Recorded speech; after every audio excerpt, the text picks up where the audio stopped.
been farming in this area all my life. I'm on the original homestead in which my great-grandfather years ago.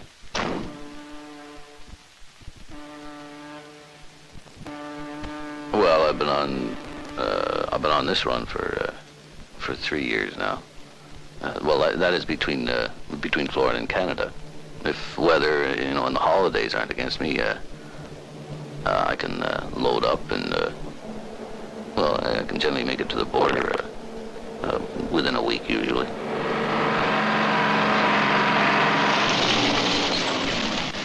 I've seen a great many changes in farming in the area. Used to be every place along the road was farmed. Nowadays, there's only about 1 in 3 is farmed any longer. It's a good business to be in. The pay's good, and well, let's face it. There's a constant demand for fresh fruit and vegetables all year round. The only worry we have is competitors. Or if one of the trucks breaks down, but this hasn't happened to us yet. If he doesn't get over-ambitious, there is still a good chance for the small farmer to survive. The American farmer most definitely controls the market. They can grow and export foods more cheaply than we can due to their mechanization and cheaper things. They have cheaper machinery, whereas we can't compete with them.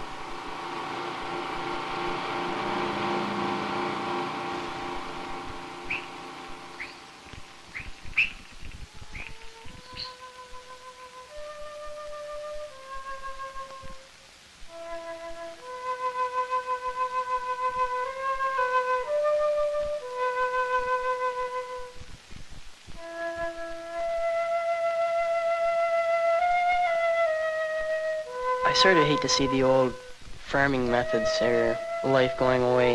Kids are all getting away from the farm. I think the farm life is going at a steady rate.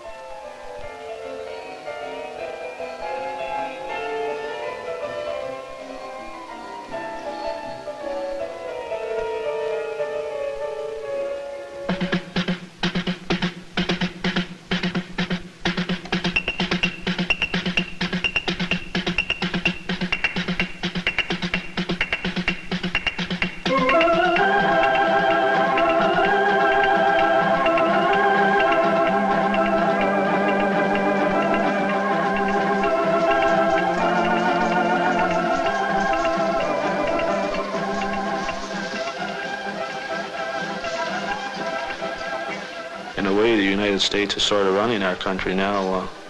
They import quite a bit. Their products I think, are of a higher quality than ours. I think I'd buy Canadian, just to back Canada. But if they're not available, I'll buy American. Williams, Beth Concord, please. Williams, Beth Concord, please.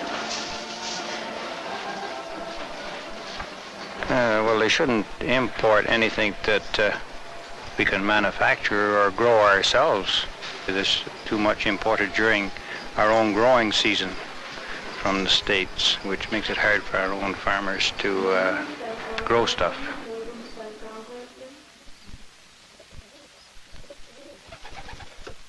There are some deserted farmhouses in the area that have been allowed to fall down bit by bit until they aren't fit for anyone to live in.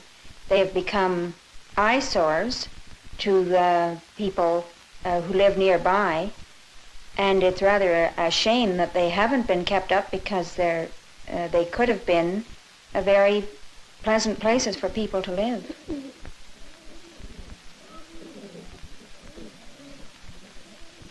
This gentleman had a very prosperous farm, and due to hard work, he fell ill. And some, I would call them prospectors, came to see him if he would sell a farm. But even on his deathbed, he was not willing to sign the papers. But through the trickery of some sharp operators, took his wife and gave her some frying pans, watches, and gold. Something the same as when the white men bought island of Manhattan from the Indians. And now that property is completely in ruins because the way the farm was sold.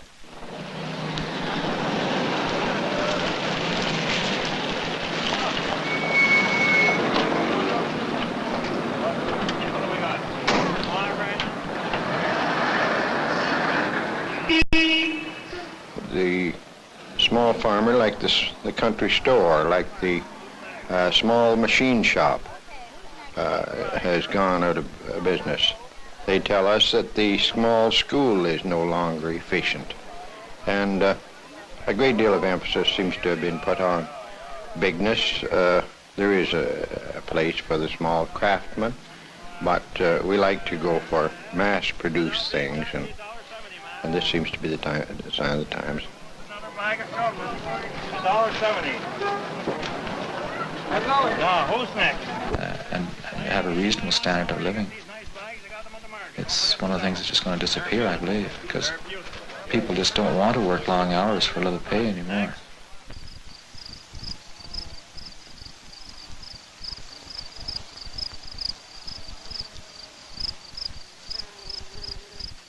The operation of farming nowadays is so time-consuming. You have to perhaps cut down social life and pretty well working 70 to 80 hours a week. Myself, I was offered a job in a close-by city and could make more money there and spend less time working for it.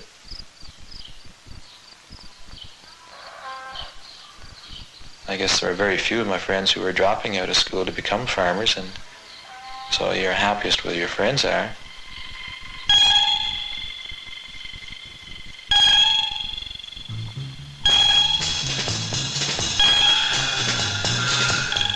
I carried along with them, and of course, he drifted away from the farm.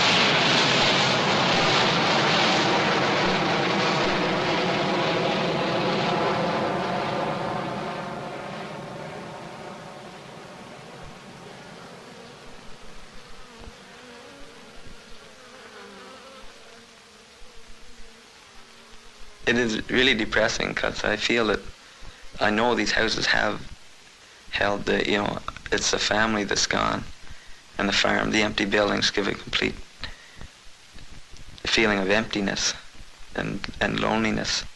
The land is there for productivity and there's nothing doing on it. It's just empty.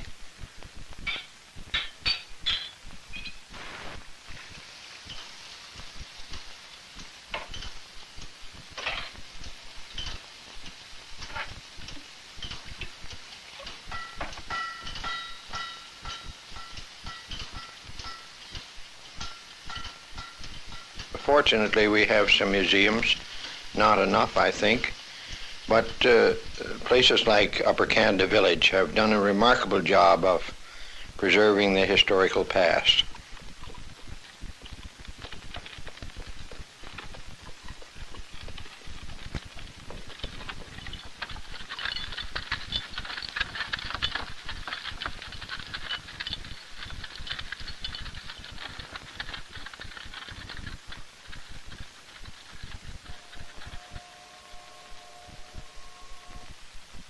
Land speculators in this part of the country have done and are doing considerable harm to agriculture in that they are buying up in most cases some of the best farms, and they may be holding them for 10, 15 or 20 years.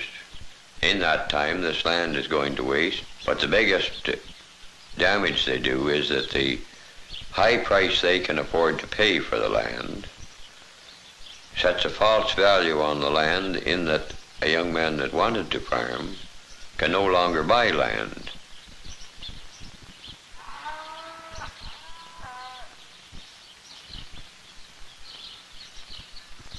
The way it is going at present, the planning boards in the various townships have no overall control, and first thing you know, a farm is sold and houses spring up in no time and the farm is gone. The agricultural land is disappearing very fast in this part of the country.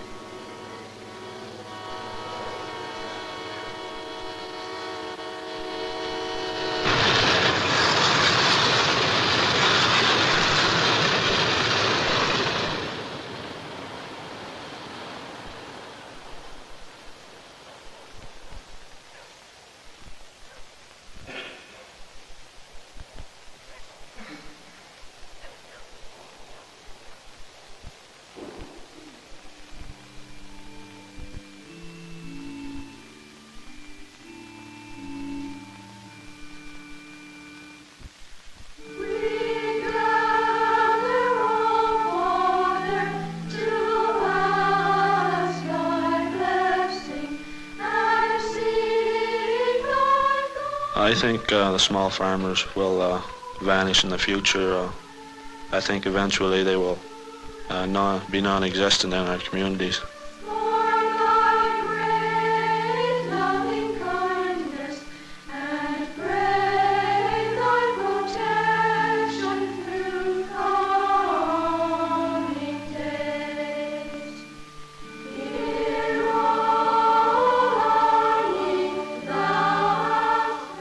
The older farmers are set in their ways, but they have accomplished a lot, and I feel you have to accept some of the things they have done.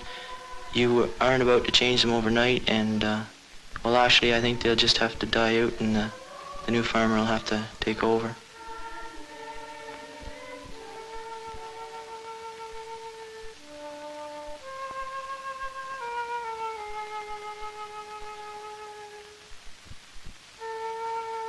The reason that I've gone back to agriculture is you're your own boss. Usually, you get a job in a factory and it's the same thing day after day after day. Whenever somebody comes around, I can never remember that, you never had time to stop and talk to them. There's always time, whereas in the factory, you have to put in your 8 hours, and if they see it's just lacking at the job or something, there's somebody right there to tell you. And back at the farm, it changes with the season, in the winter, you're feeding livestock, and in the spring, you're planting your crops. In the fall, you're taking off your crops. It's never really the same thing. It's a change all the time.